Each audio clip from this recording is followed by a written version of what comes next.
Hey, campfire crew, let's get it on. Clearly, this is a place where the rules of your world do not apply. And obviously, I am a man for whom pain is nothing more than a common currency.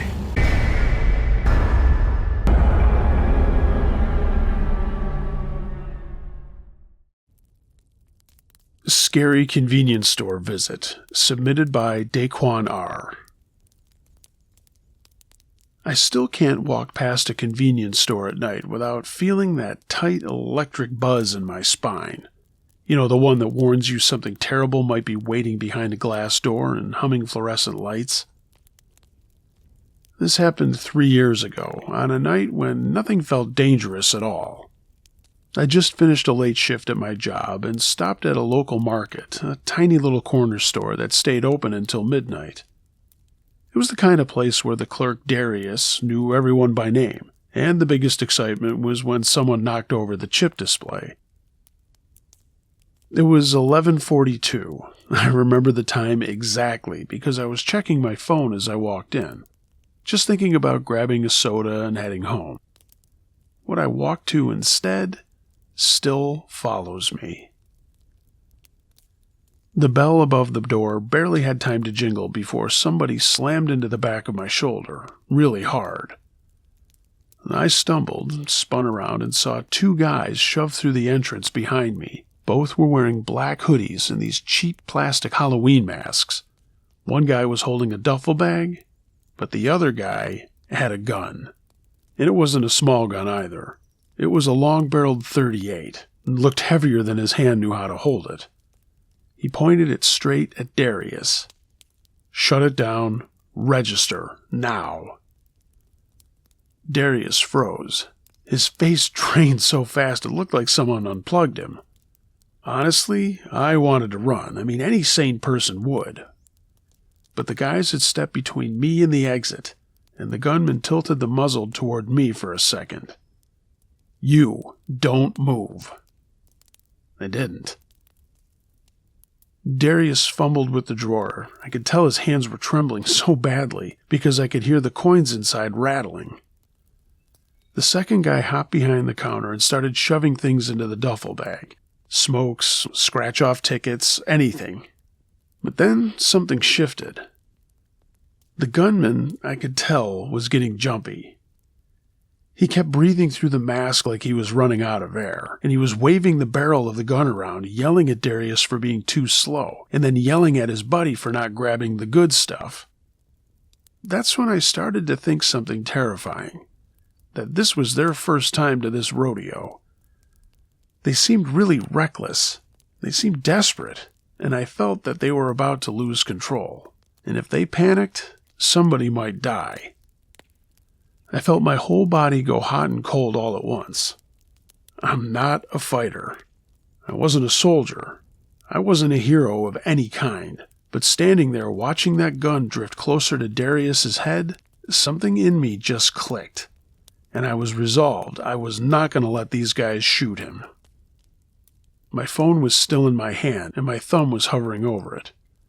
I didn't need to dial. I just needed to record sound. My smartwatch had already triggered SOS mode the moment I raised my wrist and squeezed it out of fear, and the timer told me the call had gone through. Police were listening. I just needed to stall somehow. So I spoke and said the dumbest, most instinctive thing I've ever said. "Hey man, you don't want to do this." Both of the guys snapped towards me. The guy behind the counter said something under his breath, and the guy holding the gun took 2 sharp steps right at me and raised the weapon to my head. "What the fuck did you just say?" My heart wanted to crawl out of my throat, but I kept talking. Darius later said that my voice didn't sound like me. He said it was steadier and lower. I don't know about that. I was just saying what I said. I said, "You don't need to do this. You guys are nervous as hell, and the longer you stay, the worse this is going to get. Just grab what you have and go." The guy hesitated, just for a minute, but it was enough to show he didn't have any plan.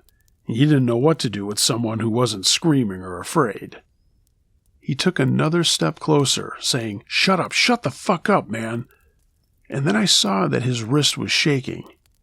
Again, I was terrified that this gun could go off by accident rather than him meaning to do it intentionally. And I didn't plan to act. Again, I'm not a fighter. My body just did its own thing. While the guy with the gun stepped close enough that the barrel grazed my jacket, I threw all my weight sideways and slammed my shoulder into his chest. The gun did go off, and holy fuck was that loud. It tore a hole in the ceiling tiles and things kind of cascaded down like snow. My ears were ringing so loud I couldn't hear his partner yelling, but he was. All I knew was, if the gun stayed in that guy's hand, Darius and I were dead. We started kind of wrestling, both grabbing at the weapon, and my fingers wrapped around the barrel. It was warm. The guy's mask slipped sideways, revealing very terrified eyes. And this guy wasn't thinking and he wasn't aiming. He was just squeezing the trigger over and over. And I don't know if this is divine intervention or what, but each click was a misfire. I shouted at Darius, and I don't remember what I said, but he said I kept yelling, "Run, run!" He dove behind the stockroom door and slammed it shut, and the partner who had been behind the counter ran towards us. I thought for a second, fuck, 2-on-1, I'm dead. But instead, the guy panicked and just ran for the exit. The guy holding the gun finally lost his grip. I knocked the gun out of his hand, and it clattered behind a snack display. He looked down at it like he was going to go after it, but suddenly, he decided to run for the exits too. And that's when red and blue lights lit up the windows like fireworks. He froze, and for a heartbeat, everything went silent. His mouth was moving, but I couldn't hear anything. And then just the distant thunder of approaching sirens. He turned around and ran for the back exit. I didn't chase him. I could barely stand upright. The police were inside within seconds, and they found the second robber trying to scale a chain-link fence between the two buildings. The guy with the gun? He made it 3 blocks before officers tackled him behind a laundromat. When they handcuffed him, he kept shouting that asshole ruined everything. And yeah, I guess I did. I gave my statement still shaking. My shirt was ripped, my hands were scraped raw, and one of the officers kept a hand on my shoulder the whole time because apparently I looked like I was going to fall over. Darius came out once the store was cleared, and he got me in a bear hug, full arms, full weight, like someone who had just gotten their life back. "Dude," he whispered, voice cracking, "you saved my ass." I didn't feel like a hero. I felt like a guy who made a split-second decision because I couldn't watch someone else get killed. And again, I had that feeling that it wasn't me. Something else other than my brain was making those decisions. Every time I replay the moment that gun went off, I get that same chill. The one that reminds me how close everything came to ending right there on that sticky convenience store floor. And how sometimes, for reasons we don't understand until later, sometimes we end up being the person who stands between chaos and the people who just didn't deserve to die on any given night.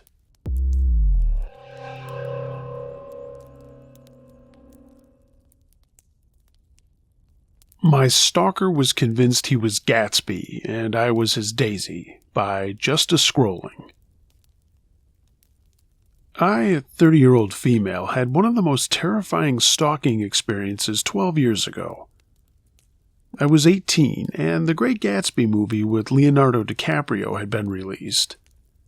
Being really young, inexperienced, and very naive about how to remain safe with unwanted attention, I made every mistake in the book with a guy, a 23-year-old at the time, that started stalking me. I had just graduated high school and took a job at a health food store in my downtown area. It was my first customer service job.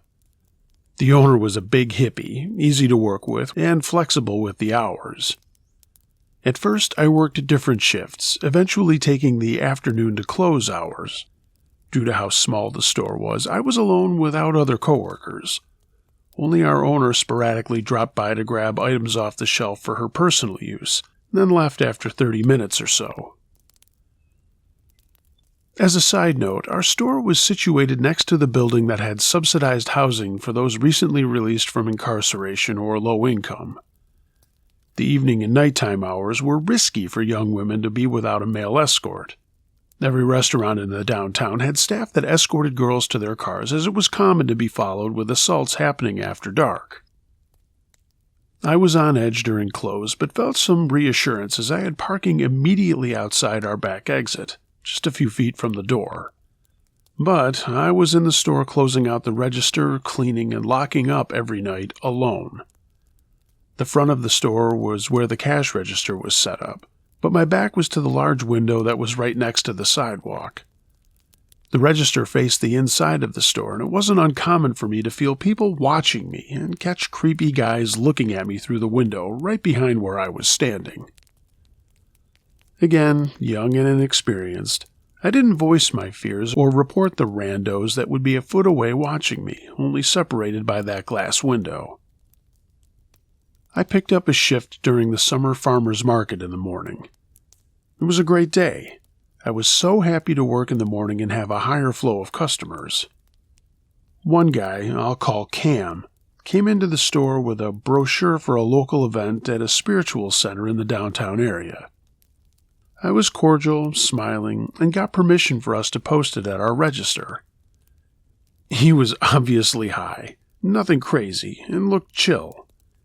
You could tell he was in his own reality. I only talked to him for 5 minutes, and I didn't think much of the encounter and moved on with my day. The next shift, Cam came into the store. He struck up conversation and was trying to keep my attention. Again, working in the afternoon when we maybe had 2 or 3 people come in before close, he just hung out right at the register. I was trying to give hints that I needed to focus on work, but he would just follow me around the store while commenting on how gorgeous my legs were, and he thought that I had been an angel the last time he saw me. He kept telling me that he had had a spiritual awakening because I had shown him interest in how nice I was, insisting I was flirting, and that the sun behind my head made my hair glow like a halo. Again, young and not experienced with guys, I was equally creeped out, but also a little flattered, because I'd never had that kind of attention before. I thanked him for the compliments, and didn't call out that they were inappropriate. Just made the same excuse that I needed to focus, and I walked away. Per usual, he just shadowed me everywhere I went, watching me, but not really talking anymore. I was getting really freaked out. I let him know that he was loitering and needed to leave unless he was there to shop. Given how pricey the items were, I figured it would deter him. He ended up using his food stamps to buy 1 soda or a piece of candy every hour, maybe $3 spent every hour. He'd just make the excuse then that he was a customer. I went to the bathroom to at least get some privacy. My boss had seen him hanging out in the store before, but never commented. I called her and told her that I was getting scared by this guy and let her know he was making an excuse to stay by buying 1 cheap item and insisting he was a customer through the whole of my shift. I really thought she'd give me support and come to the store. She was a self-proclaimed feminist that espoused consent and boundaries, so I got major whiplash when she defended his presence. She told me the store was in the red and on the brink of needing to close. Because he was spending any money, I shouldn't try to push him out of the store, she said. I tried arguing that he wasn't generating significant income, but she just doubled down that money was money, and then insisted I was overthinking it, and Cam was just a kind soul that had found a similar soul bond with me that created positive energy in the store. Just what the fuck? So there was a roadblock there. All I could do was carry on. The idea of quitting didn't even cross my mind. Being my first job, I was worried it would look bad if I left after only a couple of months. It was really hard to find local positions that were flexible with school hours, and I would be starting my first semester at the local college soon. Things slowly escalated. Cam started bringing me flowers every day. He'd leave long notes confessing his love and insisting we were soulmates. Then he'd randomly play the Great Gatsby soundtrack. He would go on and on telling me that he was Gatsby and I was his Daisy. We were destined to be together, and that my denial of our bond was just like Gatsby's attempts to get Daisy. We were, quote, living out the movie, unquote, but our ending would be the coming together of souls wrapped in passion. He had this crazed look in his eyes every time he brought it up. Then he started just calling me Daisy. Anytime another customer would come in, he would get angry and jealous that I quickly ignored him and walked away. He started calling himself my bodyguard and told me it was his duty to beat up anyone that looked at me wrong or made a pass at me that would be a threat to our love. Again, I want to emphasize I was so stupid for not quitting this job or telling anyone about this. It's an understatement that I was a complete dumbfuck for not making police reports and documenting things, creating boundaries, leaving my job or telling my friends, parents, or coworkers. For a few weeks, he didn't show up. I thought there would finally be a break or that he'd lost interest. And then he showed back up, told me he'd been hospitalized. Great. The same routine started all over again. Then one day I got a text from an unknown number. It was Cam. Not only did he get my number from a coworker who he lied to saying he had a new phone and lost my number, but he did a reverse search and found my address. He didn't have transportation, and I was on the other side of town. We didn't have a bus system, and it was too far to walk. And as far as I know, he never came to my house. But I'm sure he did, and I just wasn't aware. But now I'm sure he did, and at the time I just wasn't aware. I didn't block his number. Again, I was so dumb. But honestly, I was scared too because he knew where I lived and was so entrenched in this idea we were bound to each other, I thought things would escalate more. I either ignored his texts or made dumb excuses for not responding. I would be curt, but he wouldn't take the hint. When I started my semester at school, it got worse again. He formed a group of friends and told me he'd introduce them. First, wanted me to go to his apartment. And when I insisted I wouldn't, he brought them to the store. I stupidly thought they were nice people, but they sided with him saying that he was a really nice guy and I should give him a chance. They told me he was just melodramatic and liked playing out fantasies, but he wasn't a bad guy. A few days later, Cam told me he was worried about my safety with the darker evenings. He said he'd have his friends posted outside the front and back of the store to make sure I was safe. And they did. And it was freaky as fuck. Growing up in a household of abuse, I again didn't register the danger of the situation. I was accustomed to bad things happening to me, and I was still stuck in a compliant, submissive response mode. This behavioral pattern didn't make me fight the setup. They started bringing more deliveries of gifts to me from Cam, and the 5 of them now loitered in the store with Cam during my shifts, each of them buying one thing each hour to remain customers. It was getting too scary. 6 guys in the store, me alone, a young female. Exits being blocked by them as they insisted they were my bodyguards who would watch the doors. My nightly habit became kicking them out, locking the store, and finishing my work in the dark so they couldn't see me inside, and then stay in the building for 2 hours so they'd go away. It worked for a week. Then one night I stepped out the door and all of them were either leaning against the wall by the exit door or leaning on my car smoking and drinking. Cam came and tried to hug me with his buddies whooping in the background. And he stank of alcohol and weed. I honestly thought they were going to grab me and force me to the apartment. I made my car alarm go off, and it scared them enough that I was able to jump in, lock the doors, and floor it out of the parking lot. I didn't give any notice. I just told the owner that I was done. and I still didn't tell anyone about what had happened. Cam kept trying to text me and told me that I was denying our destiny and wasn't going to give up on us. I stopped responding. Then I blocked his number. Then he'd get new numbers and text again. His texts got more threatening as I ignored him. I started hearing cars drive by at odd hours of the night, and he would text to let me know he was still my dedicated protector and was making sure I was safe. It was obvious one of his buddies was giving him rides to snoop at my house. And then, all of a sudden, it all stopped. Radio silence. I was so relieved. 6 months went by with nothing. Then, a random phone call from another unknown number. I was in group chats with other students for projects and thought it was one of them calling me. But it was Cam. He told me he had violated his parole and was in jail the last 6 months. He said he thought of me every day. I was his daisy, and he was going to come for me. We would finally be together, and he'd prove to me that we had an undeniable love.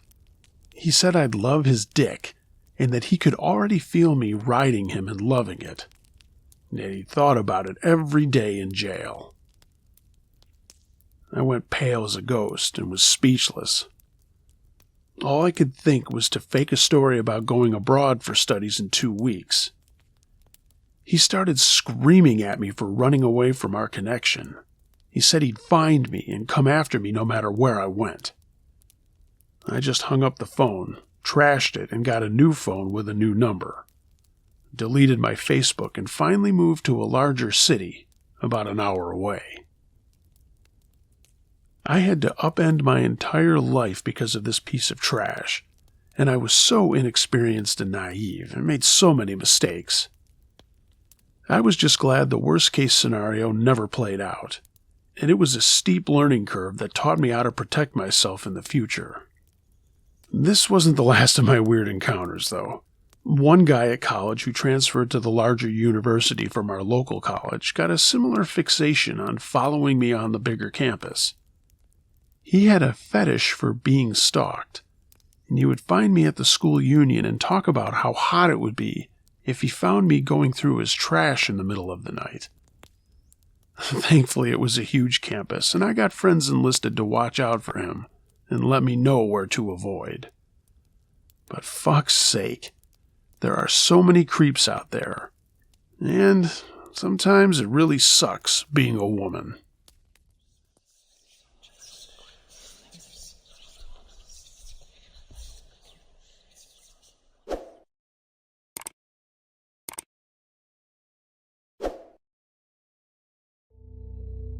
Hey gang, thanks for listening to this episode.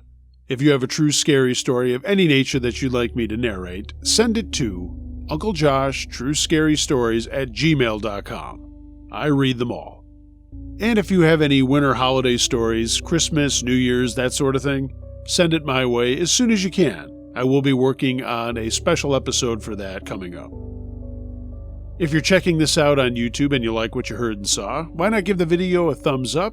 Maybe become a subscriber, maybe tell somebody else about the channel. I'd appreciate it. It all helps out with the algorithms.